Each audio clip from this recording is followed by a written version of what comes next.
Hello and welcome to Newsmax TV. I'm John Bachman. Joining us right now on the phone from Washington, D.C. is Arnaud DeBorchgrave, Director of the Transnational Threats Project at the Center for Strategic and International Studies. He is also the editor-at-large at United Press International and a Newsmax contributor. It's good to have you back with us, Mr. DeBorchgrave. Hi. All right, so let's take a look at this month in Iraq. It has been rocked by numerous attacks and killings that have claimed more than 400 lives. There are reports of clashes as well between Iraqi police forces and armed militants in cities like Mosul.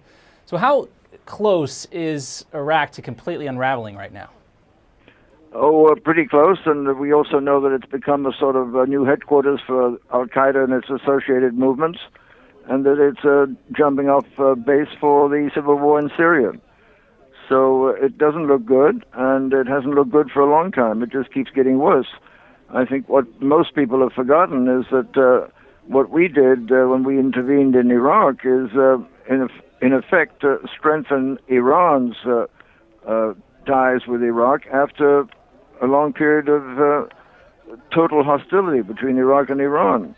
You had, today you have Mr. Maliki, who is still the prime minister in Baghdad, who's a very close friend of the mullahs in Iran. Yes, al-Maliki leads a mainly Shiite government, and Saddam Hussein was a Sunni, and there is still obviously a lot of tension there. Al-Maliki has vowed to fight these outlaws, as he calls them, the people responsible for this, for all the violence recently. But does he and his government have the ability to actually do anything to stop this? He has the ability to do something, but not very much. And the army doesn't respond automatically to whatever orders he gives. The army's become a state within a state, in effect. In other words, it's a real mess, and I'm afraid that those who got us involved in the war in Iraq had not anticipated a lot of things that were anticipated by others. Yeah, and you talked about the influence of outside groups like Al-Qaeda and other terror networks, and this is exactly what happened during the Iraq War, particularly in 2005 and 2006, before the United States went in there with the surge. Is this exactly like what happened during the Iraq War? Has this continued ever since we started seeing the U.S. forces pull out en masse in 2011? Well, I mean, if you look back at the history of the Iraq War, and you go back to the actual invasion of Iraq, when we went into Iraq, we were already involved in another war in Afghanistan. First lesson in geopolitics, don't take on two wars at the same time. And when we thought everything had been cleaned up in Iraq, we didn't realize that the government that was installed through free elections was the one that was going to take the country closer to Iran than to the United States. Yeah, the law of unintended consequences coming into play there. You know, with things so fragile across the region, how important is, and I use this term because I can't think of a better one, the relative stability of the Iraqi government to preventing a bigger regional war in the Mideast? A bigger regional war? Yes. Well, we already have several conflicts going on. They have the makings of a regional war. If you look at what's happening in Syria today and look at what's happening in Iraq, it seems to me that, of course, with repercussions in Lebanon and in Jordan, you already have a regional war underway today. So the war has already started, and you know we're talking about Syria, we're talking about Iraq, we're talking about Iran as well, Saudi Arabia, Lebanon. You mentioned. How far do you see this spreading? How far is what? How far do you see this spreading? All the way into Turkey, perhaps? I mean, where do you see this going? Well, Turkey's involved, obviously, already. Not directly, but it's taking Syrian refugees. Sure. And I meant conflict, actual battles inside Turkey. Will Turkey become involved? It's possible. I'm not saying it's certain, but it's certainly possible. The future of the Middle East is totally unpredictable, with so many different conflicts going on. And we look at what's happening in Egypt, with the Muslim Brotherhood losing ground, but at the same time clinging to power, and international organizations and the IMF, for instance, declining to give them any further aid until they get their house straightened out. So, no, it looks bad on all fronts right now. Now, we were also hearing this drumbeat for American intervention in Syria. What would you say are the most important lessons from the current situation in Iraq, from what we learned about the Iraq War, that everyone needs to consider as we talk about increased involvement from the United States inside Syria? Well, one should also take into account Afghanistan. We went in to punish Al-Qaeda. Al-Qaeda got out on December 9th, 2001, I was there at the time, and they came out through the Tira Valley and got into Pakistan, which is when we should have called it a day. Say, Pakistan, this is your problem now, and we've cleaned you out of Afghanistan, installed the new government, and move out. But instead of that, we've extended the war. In fact, we went into this knowing it was going to be another war after we'd already gone to war in Iraq. So starting another war at that time was also a major mistake. Yeah, never a good idea to, history shows us that it's not a good idea to get involved in two wars at the same time. Now, Secretary of State John Kerry met this week with Russia's foreign minister to talk about a diplomatic peace process in Syria. Do you see any chance at all of Russia backing off its long-standing support of the Assad regime? What John Kerry's trying to do is emulate Kissinger and have a little shuttle diplomacy going on, and emerge as the man who facilitated the birth of a Palestinian state. But there isn't one chance in 100 of that succeeding. It seems to me that today, if you are in charge of Israel's destiny as the prime minister, I don't care which party you come from, you look at the situation around the country. Everywhere you look, there is a threat to Israel, and this is the last thing that they will do is allow the creation of a Palestinian state in the West Bank. The West Bank today is already under the influence of Hamas, and Hamas's policy is not to a two-state solution, it's to push Israel into the sea. Now, Secretary of State John Kerry met this week with Russia's foreign minister to talk about a diplomatic peace process in Syria. Do you see any chance at all of Russia backing off its long-standing support of the Assad regime? No, Russia is standing by its ally. It's made several, over many years, military defense agreements with Syria, and they're not about to ditch their man there. He's Assad's son, and they had the same agreement with Assad's father. His father was in power from 1970 until he was in power for almost 30 years. And prior to Assad's father, prior to that particular military coup, Lebanon, since the end of the French Mandate in 1945 until he came into power, until he seized power, there were 21 coups, which people have totally forgotten. It's a very unstable country.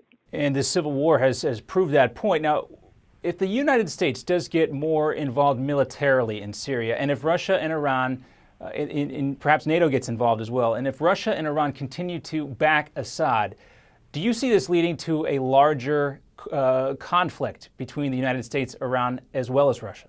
Well, of course it could, but I don't expect that to happen. After all, only 25% of the American people today favor some kind of U.S. military engagement in the Syrian conflict. Today you have the same proportion, 25%, who are against any further involvement in Afghanistan. So I think if you were President Obama today, you would have to watch that very carefully indeed. Who does know? I mean, it's hard to conceive, but that could all change very quickly, right? If there was a miscalculation, if Israel got dragged into a war with Iran, the U.S. got dragged into something as well. Public opinion could change quickly, right? Yeah, the U.S. could conceivably get sucked in on a small scale, which would quickly develop into a larger scale. There's no avoiding it at this stage. But there's also a little matter of how much all these things cost. If you think of $1 trillion that we spend on Iraq, another $1 trillion on Afghanistan, I don't think that there is much of an appetite for a third conflict, or maybe that's a fourth because we were also involved in Libya. I can't imagine that happening, but who knows? Well, with things being what they are in the Middle East, it is hard to keep track. Now, Iran is going to hold elections next month. All the remaining presidential candidates are hardline radical Muslims. Two of them are accused terrorists. One of them has a international warrant out for his arrest for terrorism. But based on this, is Iran going to become an even bigger concern, or does it even matter who gets elected, since the Ayatollah Ali Khamenei and to a certain extent the Revolutionary Guard will still be calling the shots in Iran? And they will still have the determination to produce their own nuclear weapon. It gives them some kind of nuclear capability. I don't think that anything will change that.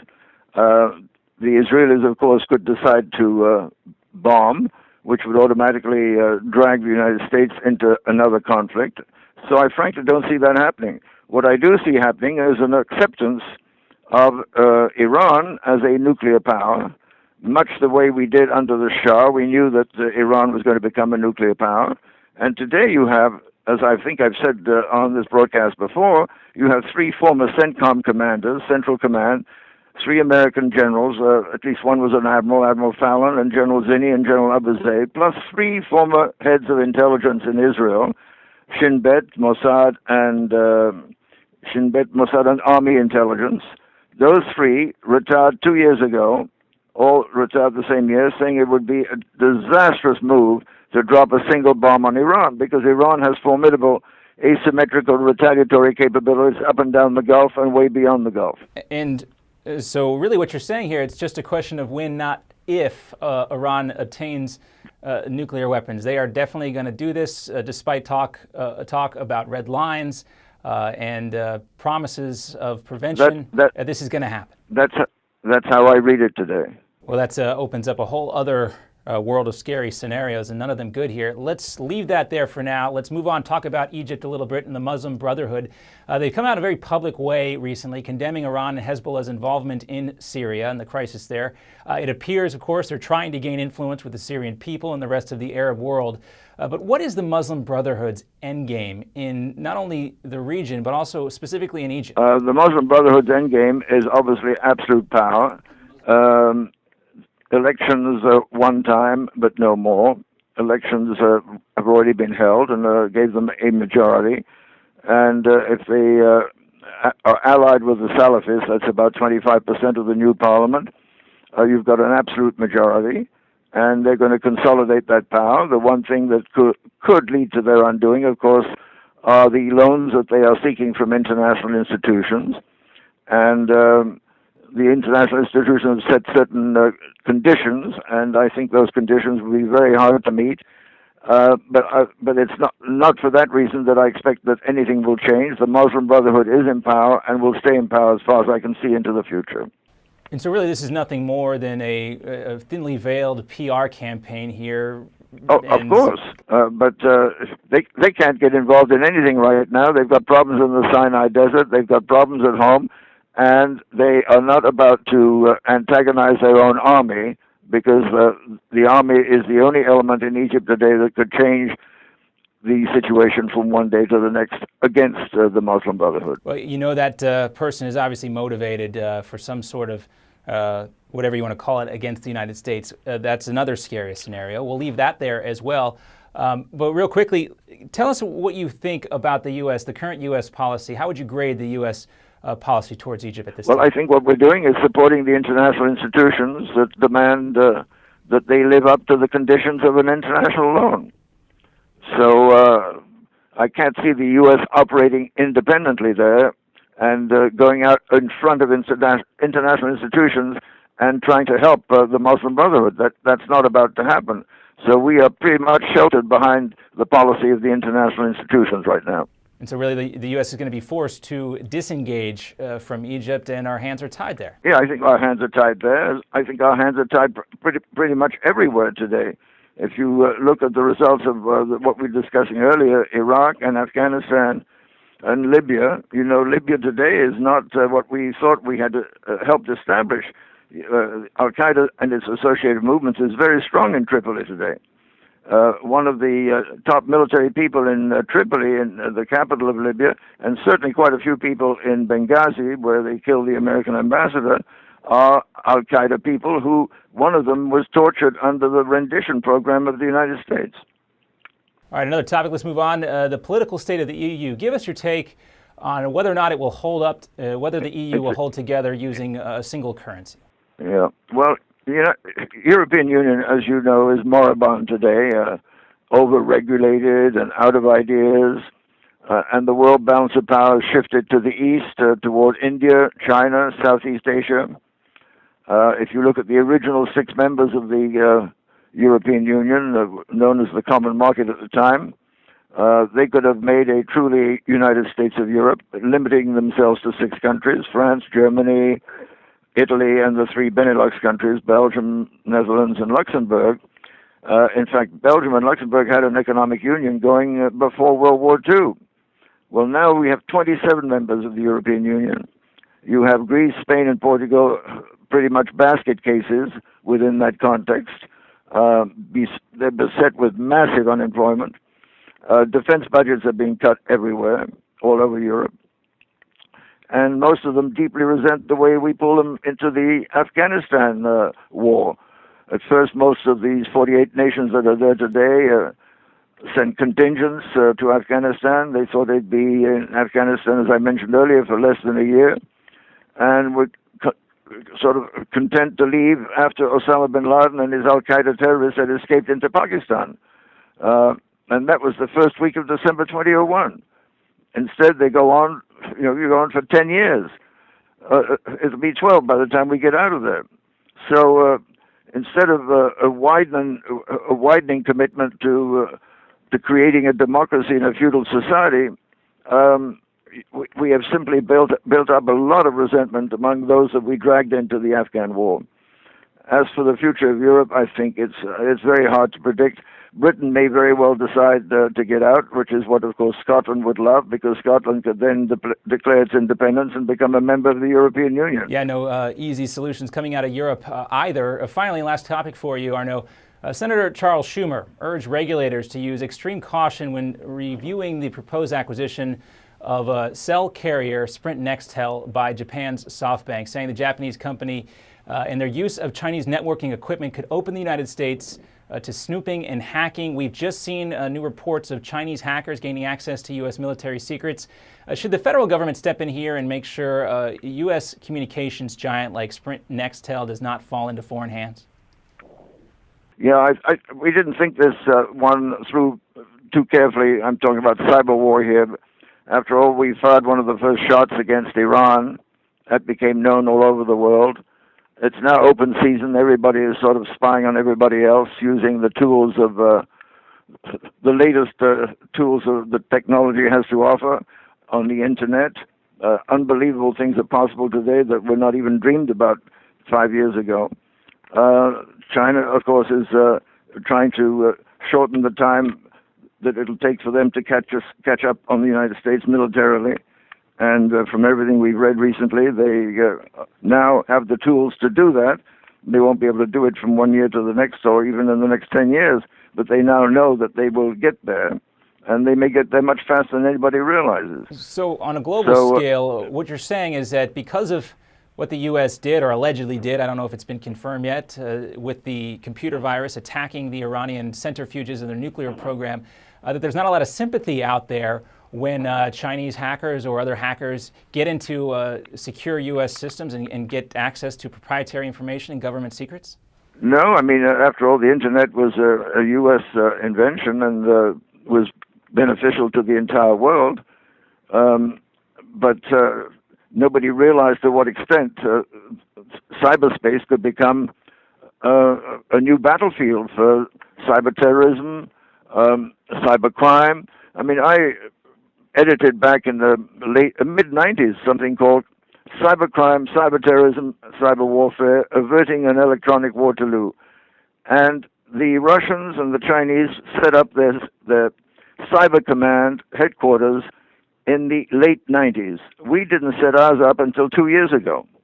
Well, it's chilling, and you obviously saw this coming a long time ago. Well, a lot of people saw it coming, but unfortunately we have a system of government today that doesn't seem to understand that things that you have to establish bipartisanship for on extremely early in the game and not go on arguing about things for years while our enemies or potential enemies seize something that can give them world domination, such as cyberspace.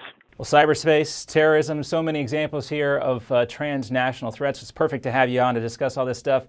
Thanks for your insight, Arno DeBorchgrave. It's been a pleasure talking with you today, and we'll hopefully have you back soon. Thank you. Bye-bye. And thank you for watching Newsmax TV.